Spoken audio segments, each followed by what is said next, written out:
오늘은 우리가 사도행전 99번째 시간으로 마음을 얻고자 하여 라는 제목으로 같이 말씀을 나누도록 하겠습니다.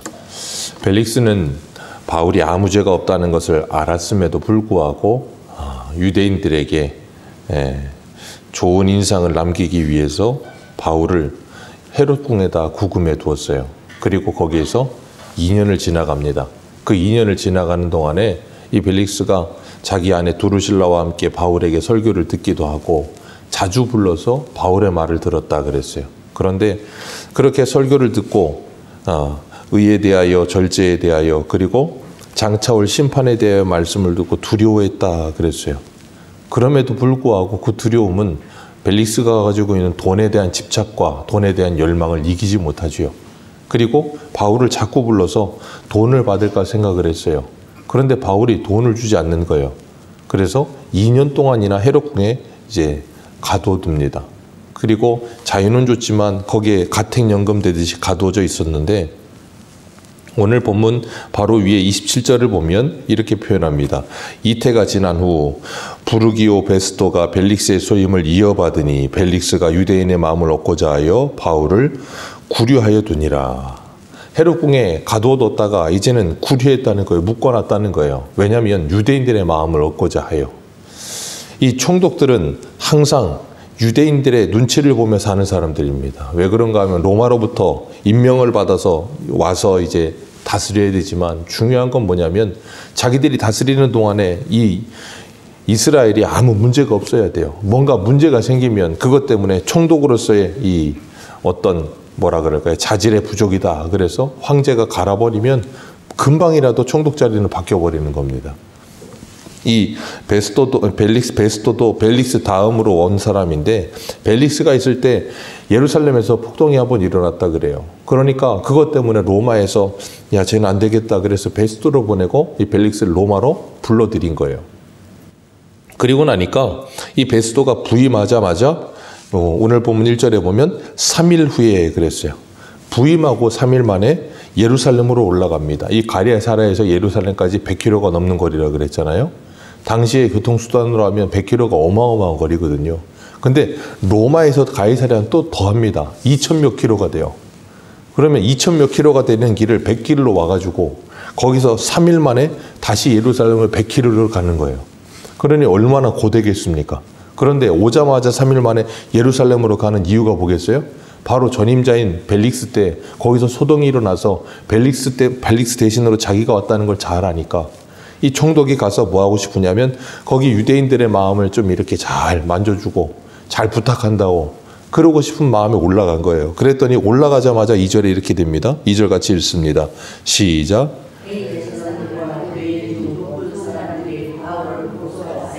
네. 올라가자마자 좀 잘 부탁한다고 갔는데 거기 있던 대제사장하고 귀족들은 그 사람을 보자마자 뭐 하냐면 바울 고발합니다. 참 대단한 사람들이에요. 웬만하면 2년 지났으면 좀 그냥 이제는 바울을 좀 편안하게 놔둘 만도 한데 그러지 않습니다. 2년이 지나도 바울에 대한 양심은 풀리지가 않는 거예요. 그러니까 바뀐 총독 온 걸 보고서는 기회다 싶은 거예요. 그래가지고 고발을 합니다. 그러면서 그 바울을 예루살렘으로 좀 데려와 달라는 거예요. 우리한테 호의를 베풀어 주셔서 예루살렘에 데려와서 여기서 재판받게 해달라고. 거기에는 의도가 있죠. 우리가 지난주에도 우리 말씀 보면서 봤지만 바울 죽이겠다고 밥 안 먹는 사람들이 40명이 넘었다 그랬잖아요. 2년이 지나도 그 사람들이 여전했던 거예요. 뭐 그때는 밥을 먹었겠죠. 2년 안 먹었으면 죽었을 거고. 그러니까 밥은 먹었을 텐데 여전히 바울 죽이겠다는 마음은 바뀌질 않는 거예요. 그러니까 바울이 예루살렘을 오는 도중에 숨어 있다가 잠복했다가 급습해가지고 죽이겠다는 거예요. 자, 그 말을 하는 사람들이 누구예요? 2절에 보면 대제사장과 유대의 높은 사람들. 2년입니다. 2년이 지났습니다. 생각해 보세요. 2년 동안 그들이 대제사장이니까 예루살렘에서 얼마나 많은 제사를 드렸겠습니까? 수없이 많은 제사를 드렸을 텐데 2년이 지나도 전혀 변화가 없어요. 바울 죽이겠다는 일념으로 삽니다. 하나님께 오늘날로 말하면 수없이 많은 제사를, 수없이 많은 예배를 드렸습니다. 수없이 많은 말씀을 들었습니다. 수없이 많은 기도를 했습니다. 수없이 많은 찬양을 드렸습니다. 그런데 마음이 변하질 않아요. 그 미워하는 마음이 그대로 있는 거예요. 그렇다고 한다면 그 예배는, 그 수없이 많은 예배와 찬송과 기도와 말씀은 어떤 의미입니까? 이 사람들에게 하나님께서 지금 2년이라는 시간을 통해서 기회를 주신 거예요. 하나님께서 그들이 변화될 수 있는 기회를 주셨는데 그들은 그 기회를 놓쳐버린 거예요. 지난주에 우리가 벨릭스를 보면서 벨릭스가 바울을 만나서 바울에게 말씀을 들었지만 그 기회를 놓쳐버렸다고 말씀드린 것처럼 이 대제사장들, 그대 유대의 높은 사람들, 이 사람들도 하나님께서 2년이라는 시간을 주셨는데도 불구하고 그 시간을 다 허비해버리고 놓친 거예요. 수없이 많은 예배를 드렸지만 그 마음은 전혀 변하지 않고, 그 마음은 전혀 주님의 마음을 닮아 있지 않고, 여전히 바울 죽이는 일에만 몰두되어 있고, 그런 모습으로 살고 있으니 이 사람들이 하나님을 믿는 사람이라 할 수 있겠습니까? 아닌 거죠. 분명히 하나님은 데살로니가전서 2장 13절에 이렇게 말씀하셨어요. 이 말씀이 또한 너희 믿는 자 가운데서 역사하느니라. 2년이라는 시간 동안을 말씀을 보고 듣고 끊임없이 기도했다고 말은 하지만 변하지 않는 그들, 말씀이 그들을 변화시키지 못합니다. 이유는 하나입니다. 믿지 않기 때문이에요. 믿는 자 안에서만 말씀은 역사합니다. 하나님께서 주시는 믿음의 선물이 없으면 절대 그 말씀은 그들 안에서 역사하지 않아요. 어느 누가 생각해 보십시오. 바울이 설교를 해도 안 됩니다. 예수님이 직접 설교하셔도 안 됩니다. 그렇기 때문에 히브리서의 4장에 말씀하시는 것처럼 하나님의 말씀은 살아있고 운동력이 있어. 오늘 성경은 활력이 있어라고 표현했는데, 그렇게 활력이 있어서 우리를 움직일 수 있지만 우리가 믿지 않으면 아무런 변화가 일어나지 않아요. 아무리 높은 지위에 있어도, 아무리 많은 예배를 드렸어도 그 모든 것은 다 의미 없는 일이 되어버립니다. 그리고 베스토가 그들의 말을 듣고 이야기하는 게 뭐냐면, 바울을 데려오겠다는 게 아니라 내가 며칠 있으면 갈 테니까, 난 이제 며칠 있으면 가니까 바울은 구류되어 있으니까 걱정하지 말고 어디 도망갈 일도 없다. 내가 내려갈 때 너희들도 같이 가자는 거예요. 그를 데리고 오는 것보다 내가 지금 내려갈 날이 더 가까웠다. 그러니까 같이 가자. 그리고서 벨릭스가 내려갑니다. 그리고 고소하는 사람들도 따라 내려가요. 그런데 참 재밌는 건 이 사람들은 바울 죽이겠다는 생각이 한결같은 것처럼 준비성도 없는 것도 한결같습니다. 네, 더둘러 데리고 올 때도 아무런 증거도 없이 데리고 왔거든요. 그래서 이 변호사 비싼 돈 주고 데리고 와서 고소만 하면 될 줄 알았는데 안 됐거든요. 2년이 지났습니다. 그리고 바울을 고발하려고 베스토하고 같이 내려왔습니다. 그리고 고발을 하는데 오늘 본문에 보면 7절 말씀 같이 읽습니다. 7절입니다. 시작.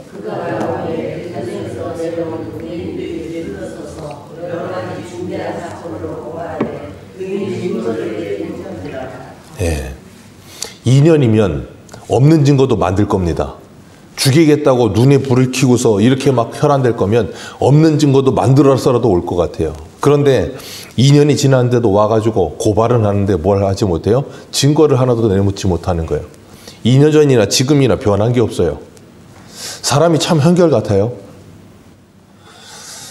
우리가 잊지 말아야 될 게 뭐냐면, 계시록 22장을 보면, 우리 계시록 22장 한번 내가 보겠습니다. 계시록 22장.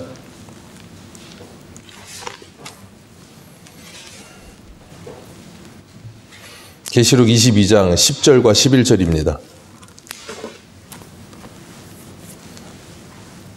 22장 10절과 11절 같이 읽습니다. 시작. 또 내게 말하되 이 두루마리의 예언의 말씀을 임봉하지 말라. 때가 가까우니라. 불의를 행하는 자는 그대로 불의를 행하고 더러운 자는 그대로 더럽고 거룩한 자는 그대로 거룩하게 하라. 아멘. 불의를 행하는 자는 그대로 뭐합니까? 불의를 행합니다. 2년이 지나도 불의를 행하고요. 2년이 지나도 더러운 사람은 계속 더러워요. 2년이 지났는데도 이 사람들은 여전히 똑같습니다. 그리고 와서 바울을 뭐예요? 모함하고 고발할 생각만 가지는 거예요. 증거는 없습니다. 그런데 싫은 거예요. 그러니까 무조건 고발하는 거예요. 그리고 어떻게든지 제거해야겠다는 생각밖에 없는 거예요.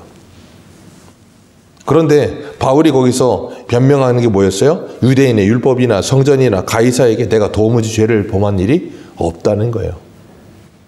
그러니까 이걸 가만히 보니까 베스토가 바보가 아니거든요. 가만히 보니까 증거도 아무것도 없고 그냥 일단은 그냥 고발하는 거예요. 그러니까 아무리 봐도 이거는 죄가 성립이 안 돼. 그러니까 뭐 하는가 하면 9절에 유대인의 마음을 얻고자 하여 바울에게 묻습니다. 그 사람들이 예루살렘에 가서 재판하자고 하던데 너 갈래? 그러고 묻는 거예요. 왜냐하면 지금 대제사장들 이 사람들 마음을 잘 구슬려야 되거든요. 안 그러면 자기도 전임자 벨릭스처럼 어떻게 돼요? 금방 쫓겨날 것 같은 생각이 드니까. 그래가지고 바울을 잘 구슬리려고 하는 거예요. 그래서 그들의 마음을 얻으려고 합니다. 우리 24장 27절에도 이 전임자였던 벨릭스도 뭐 하려고 그랬어요? 유대인들의 마음을 얻고자 하여. 베스토도 유대인의 마음을 얻고자 하여. 유대인의 마음을 얻으려는 이유가 뭐예요? 자기 자리를 지키고자 하여. 예수님을 재판했던 본디오 빌라도는 예수님이 죄가 없다는 걸 알았습니다.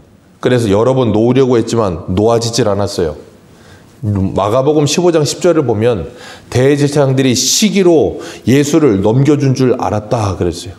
예수님 죄가 없고 대제사장들이 예수님을 시기심 때문에 넘겨줬다는 것도 알았어요. 그래가지고 놓으려고 했는데 이 대제사장들이 무리를 충동질해서 계속 소리 지르게 하는 거예요. 사람들을 모아가지고 예루살렘 성에 모아서 계속해서 인해전술로 막 소리를 지르니까 나중에는 누가복음 23장을 보면 그들의 소리가 이 빌라도의 소리를 이긴지라 그랬어요. 얼마나 소리를 질러대는지. 왜냐하면 조금 있으면 폭동이 일어날 것 같은 거예요. 제가 좀 아까도 말씀드린 것처럼 총독은 파리 목수입니다. 폭동이 일어나면 바로 쫓겨나요. 그러니까 빌라도도 무리에게 만족을 주고자 하여, 마가복음 15장에 보면 무리에게 만족을 주고자 하여 예수님을 넘겨줍니다. 그게 어떻게 말이 됩니까? 죄가 없는데도 저 사람들에게 만족을 안 주면 폭동이 일으켜서 내가 쫓겨날 수 있으니까 어떻게든 예수님을 넘기고 마는 거예요. 벨릭스도 베스토도 사람들에게, 유대인들에게 마음을 얻고자 하여서, 그래서 자기 자리를 지키고자 하여서. 근데 그 자리가 지켜집니까? 우리가 잘 아는 것처럼 본디오 빌라도도 예수님의 재판이 있고 난 후에 몇 년 있다가 그 총독 자리에서 쫓겨납니다. 마음을 얻으려고 했던 벨릭스도 얼마 안 돼서 유대인들의 마음을 얻으려고 애를 썼지만 그 자리에서 쫓겨났습니다. 그리고 베스토도 얼마 안 있다 또 쫓겨날 겁니다. 왜요? 사람의 마음을 얻어봐야 그 마음은 항상 변하거든요. 변하지 않는 마음은 없습니다. 항상 변해요. 그래서 예수님께서 요한복음에 보면, 우리 요한복음 2장 보겠습니다. 요한복음 2장.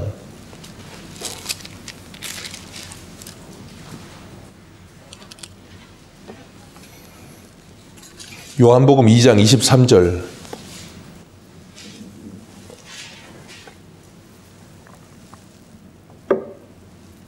요한복음 2장 23절에서 25절입니다. 같이 읽겠습니다. 시작.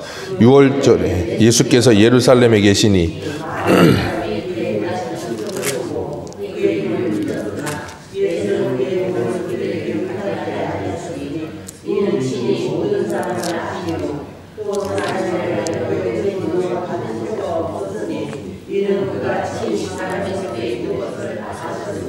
아멘. 예수님께서 사람들에게 의지하지 않으십니다. 이유는 하나예요. 그들의 마음을 이미 다 아십니다.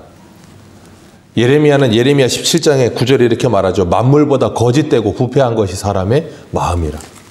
그 마음은 한결같지 않아요. 늘 변합니다. 근데 사람들은 항상 뭐 하려고 그래요? 사람 마음을 얻으려고 해요. 왜요? 사람 마음을 얻어서 인정을 받고, 그래서 내가 대단한 사람이 되는 것 같고 내 자리를 지킬 수 있을 거라고 착각을 하니까요. 그런데 사도 바울은 사람의 마음을 얻으려고 하지 않습니다. 바울은 뭐 하는가 하면 사람의 마음이 아니라 하나님의 마음을 얻으려고 해요. 하나님의 마음을 얻고 하나님의 마음을 얻어서 내가 하나님의 사람답게 살아가기를 원하지, 사람의 마음을 얻고 사람의 눈치를 보며 살려고 하지 않았다는 거예요. 그래서 오늘 본문 10절에 보면 바울이 뭐 하는가 하면 자기가 가이사에게 가서 재판받겠다고 항소합니다. 10절 같이 한번 보겠습니다. 시작.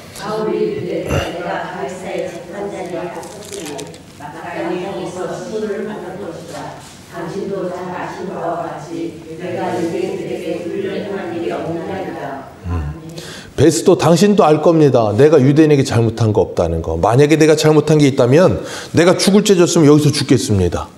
그러나 내가 잘못한 거 드러난 거 없다면 나는 그들에게 내어주는 것은 당신 그렇게 하면 안 되는 거라고. 나 로마 사람이라고. 나 그러니까 가이사에 가서 재판 받겠다고. 바울의 이 항소 한마디에 바울은 이미 이제 어디로 가요? 로마로 갈 수밖에 없어요. 왜냐하면 로마 시민이기 때문에. 그러니까 지금 바울은 지금 밖에서 두 눈 시퍼렇게 떴고 바울 죽이겠다고 다 지금 기다리고 있는 유대인들을 피해서 로마로 갈 수 있는 가장 안전한 길이 뭐예요? 로마 군인의 호의를 받아서 로마로 가는 거예요. 이 모든 일을 누가 준비하셨어요? 하나님께서. 하나님께서 예루살렘에 있을 때부터 천부장을 시켜가지고 호위시켜가지고 여기까지 가이사랴까지 데리고 오게 하시고, 그리고 벨릭스와 베스도를 통해서 헤롯궁에서 안전하게 2년을 지키게 하셨다가 로마로 갈 수 있도록 길을 여시는 거예요. 그런데 생각해 보세요. 거기서 2년을 있습니다. 여러분 같으면 어떤 생각 드시겠어요? 내가 왜 여기 2년이나 있어야 되나 하는 생각 안 드시겠습니까? 그런데 하나님은 바울을 거기다 2년이나 데려다 놓으셨어요. 그리고 거기서 바울이 하나님을 바라볼 수 있도록 하신 거예요. 그러면서 기회를 주신 겁니다. 대제사장과 귀족들에게 기회를 주시고, 베스도에게 기회를 주시고, 그리고 벨릭스에게 기회를 주시고, 그리고 바울 주변에 있는 사람들에게 복음을 듣게 하시고, 그들에게 끊임없이 복음이 전해졌지만 그들은 2년 동안이나 뭐예요? 하나님의 호의와 하나님의 은혜를 거부하는 거예요. 그리고 스스로 그 구원의 기회를 발로 차버리는 겁니다. 그리고 바울은 이제 어디로 가요? 로마로 갑니다. 그게 누구의 뜻입니까? 하나님의 뜻이에요. 우리 생각엔 바로 로마로 가면 얼마나 좋겠습니까? 2년이라는 시간 동안 헤롯궁에 구금되어 있는 바울이 얼마나 좀이 쑤시고 힘들겠습니까? 그런데 그렇지 않다는 거예요. 하나님은 거기에서도 바울을 통해 복음을 들어야 될 사람들이 있었기 때문에 바울을 거기 남겨두신 거예요. 그러니까 하나님의 일하심이 우리의 생각과 전혀 맞지 않는다고 해서 너무 억울해하거나 낙심해하거나 힘들어하지 마시길 바라요. 하나님은 어디서든 하나님의 일을 하고 계십니다. 그리고 우리에게도 그 2년이라는 시간은 있어요. 물리적 시간에 이거는 2년은 아니지만 바울과 같이 하나님께서 기다리게 하시는 2년이 있을 수 있습니다. 그 2년이라는 시간을 우리가 통과하는 동안 우리는 어제도 오전에 말씀을 드린 것처럼 우리가 어떤 상황에 있든지 그곳에서 내가 하나님의 사람답게 서 있을 수만 있다면 그건 뭐한 거예요? 의미 없는 시간이 아닙니다. 하나님께서 그곳에서 나를 통해서 하나님의 일을 하게 하실 거예요. 바울은 로마 감옥에 갇혀서도 빌립보서에 뭐라 그럽니까? 밖에 있는 빌립보 교회 성도들을 향해 내가 다시 말하노니 주 안에서 기뻐하라. 사도 바울이 헤롯궁에서 2년 있는 동안 뭐 했을까요? 똑같은 마음 아니었겠습니까? 바울은 빌립보에서도 그 감옥에 갇혀 있을 때 뭐 했습니까? 마게도냐 서성 빌립보에서 감옥에 갇혔을 때 거기서 신라와 함께 매맞고 들어가서도 하나님께 찬송하며 기도하던 사람이에요. 그런 바울이 헤롯궁에 2년 있는 동안 억울해하기만 했겠습니까? 아니요. 거기서 복음을 전하면서 어찌하든지 누구에게든지 만나는 사람은 복음 전하기 위해 힘썼을 거라는 거예요. 오늘 우리들에게도 이 2년이라는 시간 하나님께서 통과케 하실 때 그곳에 하나님의 뜻이 있다는 걸 기억하시고 하나님의 뜻이 무엇인지를 하나님께 물으시며, 그리고 그 신실하신 하나님께서 바울을 로마로 인도해 가시는 가장 안전한 길을 열어주시듯 하나님께서는 오늘 우리들을 그 2년이라는 시간을 통과케 하셔서 가장 좋은 길로 우리를 인도하실 거라는 것을 믿으시길 바랍니다. 그리고 그 하나님과 동행하는 복된 하루하루 되시기를 주님의 이름으로 축복합니다. 기도하겠습니다.